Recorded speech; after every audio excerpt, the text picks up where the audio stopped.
Y estas palabras que te mando hoy estarán sobre tu corazón. Las repetirás a tus hijos y hablarás de ellas cuando estés en casa o cuando vayas por el camino, al acostarte y al levantarte. Los dejamos en compañía del programa Cada día con Dios, con el pastor Remberto Parada. Amigos, un placer saludarlos y les saludamos en el nombre del Señor con la palabra consabida, Maranata. Esta palabra debe estar muy clara en nuestra mente y constante, haciéndonos recordar que Cristo viene muy pronto, más de lo que imaginamos. Hay que prepararse. Gracias por permitirnos estar en su compañía y ahora queremos invitarle para que abra su Biblia en la carta de San Pablo a los Romanos, el capítulo 14 y el versículo 12. El apóstol dice: de manera que cada uno de nosotros dará a Dios cuenta de sí. Esta reflexión del apóstol San Pablo nos lleva a pensar en nuestra responsabilidad personal e individual. Nosotros los seres humanos hemos recibido de Dios facultades para poder razonar, para poder elegir, y el Señor nos ha dado inteligencia para saber las cosas. Cada uno de nosotros, al recibir eso de Dios, debe considerar la vida como algo sagrado y no la podemos considerar livianamente. ¿Por qué? Porque si nosotros no somos conscientes de lo que Dios nos ha dado, entonces estaríamos mal usando las facultades dadas por Él. Eso quiere decir, la capacidad que Dios nos ha dado de razonar es para que nosotros analicemos, para que nosotros evaluemos, y gracias a la inteligencia que Dios nos dio, nosotros podamos conocer las cosas y luego tomar una decisión. ¿Por qué? Porque dice el apóstol también, porque Dios traerá toda obra a juicio, el sabio lo dice, toda obra a juicio sobre toda cosa oculta, sea buena o sea mala. Eso quiere decir, nosotros nos presentaremos delante del trono de Dios y todo lo que hemos hecho, todas nuestras elecciones, el uso de nuestras facultades e inteligencia, tendremos que responder delante de Dios. Eso es un asunto que a veces no lo tomamos en cuenta y nosotros pensamos, yo puedo hacer con mi vida lo que a mí me parezca.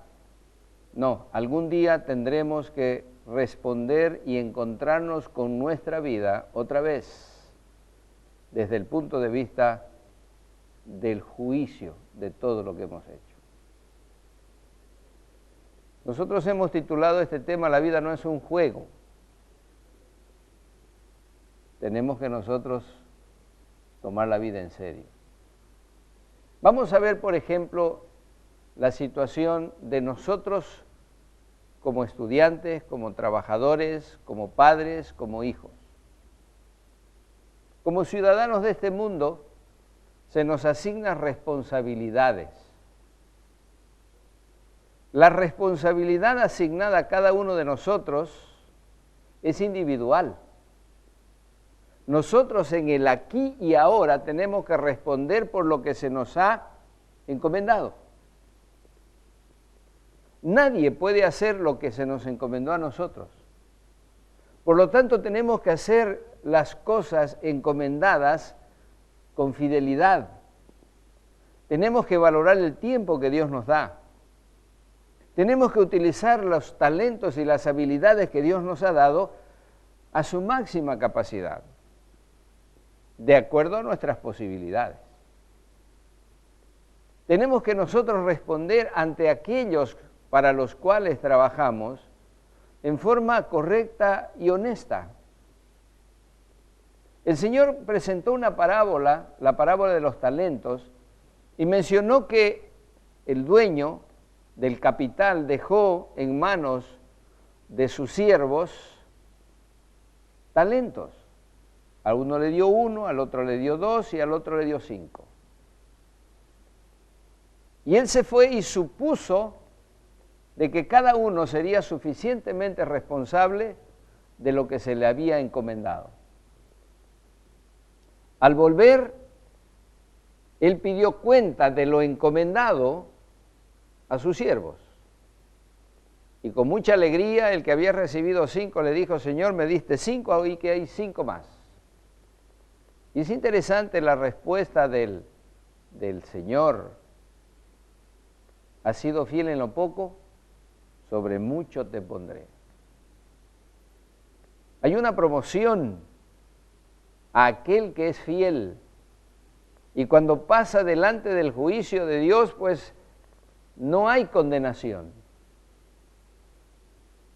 El segundo respondió positivamente.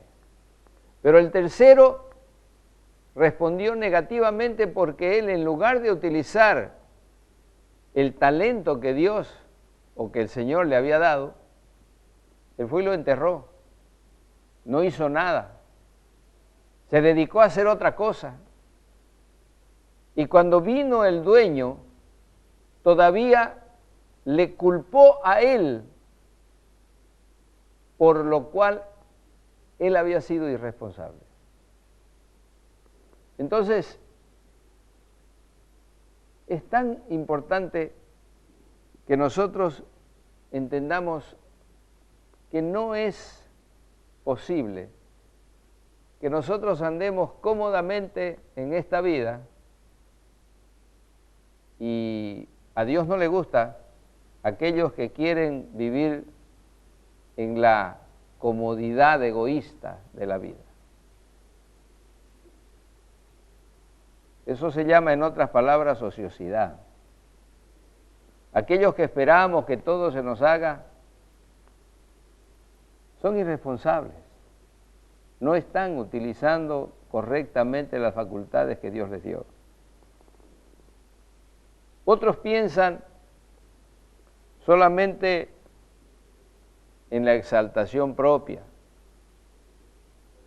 Yo quiero que todo gire alrededor mío y que todo el mundo reconozca lo que yo hago. Eso normalmente trae como consecuencias un egocentrismo tremendo. Yo quiero ser la estrella, yo quiero gozar de la vida, yo quiero, y el yo es el que va creciendo. Y Dios no aparece nunca en la vida de esa persona.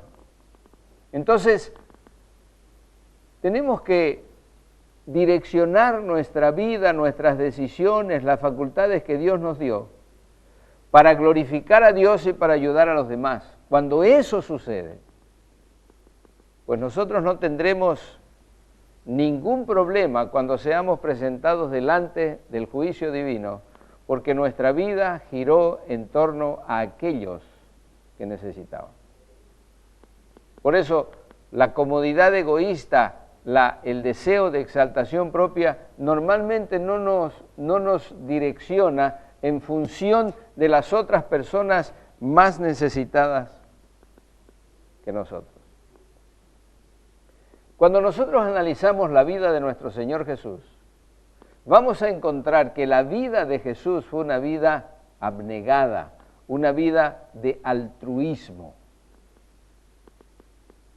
La palabra altruismo nos debe hacer pensar claramente que tenemos que siempre pensar en los demás. Eso es altruismo. El egoísmo es lo contrario del altruismo. Entonces, todo lo que yo hago en esta vida debe ser direccionado en función de lo que Jesús hizo por mí y por todos. No podemos nosotros hacer girar nuestra vida en torno a nosotros solamente. Cuando nosotros vemos lo que el Señor Jesús hizo, no podemos menos que darnos cuenta que Él no vivió su vida para beneficio personal. Y Él lo dijo, el Hijo del Hombre no vino para ser servido, sino para servir y dar su vida en rescate por muchos. Él vivió en función de aquellos por los cuales había venido. Él solamente pensó en el propósito de su venida, que era salvar al ser humano. Por eso el apóstol San Pablo, escribiendo a los hebreos, dice: teniendo en derredor nuestro una tan grande nube de testigos, corramos con paciencia la carrera que tenemos por delante, puesto los ojos en Jesús, el autor y consumador de la fe, el cual, teniendo claro cuál era el propósito de su venida, sufrió la cruz, menospreciando el oprobio. Posiblemente las decisiones que nosotros tomemos en este mundo, en esta tierra, mientras Dios nos da vida, nos lleven a sufrir. Pero cuando sufrimos por ayudar, por ser una bendición para otros, ese sufrimiento es satisfactorio. El Señor Jesús sufrió así, porque Él estaba pensando en el propósito final y en las consecuencias de su sufrimiento, el cual es y fue la salvación de cada uno de nosotros, los seres humanos. Si no hubiera sido por la decisión de Jesús de dar su vida por nosotros, no tendríamos ninguna esperanza en este mundo. Mis queridos amigos, la cruz de Cristo debe darnos a nosotros la orientación clara de cómo debe ser nuestra vida. El Señor Jesús dijo: si alguno quiere venir en pos de mí, niéguese a sí mismo, tome su cruz y sígame. Yo quiero invitarte en este momento a reflexionar en esto y a pedir al Señor que nos ayude en la orientación de nuestra vida, en las decisiones que tomemos y que valoremos la vida que Dios nos ha dado. Inclina tu rostro conmigo y vamos a orar juntos en este momento. Nuestro Padre, estamos agradecidos porque tú nos das facultades suficientes para saber elegir, para saber razonar, para analizar las cosas que se presentan delante de nosotros, pero muchas veces nosotros decidimos sin pensar y sin razonar. Perdónanos, Señor, y ayúdanos para que nosotros valoremos lo que tú nos has dado, la capacidad que nos has dado, que no la tienen los seres animales, y que nosotros podamos pensar siempre en ti y en los demás al hacer nuestras decisiones. Gracias, Señor, por esta capacidad y esta oportunidad que todavía tenemos en esta tierra. Gracias por tu amor y tu perdón. En nombre de Jesús. Amén. Cada uno de nosotros dará a Dios cuenta de sí. No debemos olvidar. No le podemos echar la culpa a nadie por lo que hacemos y por lo que decidimos. Nadie más que nosotros tendremos que presentarnos delante de Dios y responder por cada acto, palabra, pensamiento y acción nuestra. Hemos presentado el programa Cada día con Dios. Dios colme su vida con las más ricas bendiciones.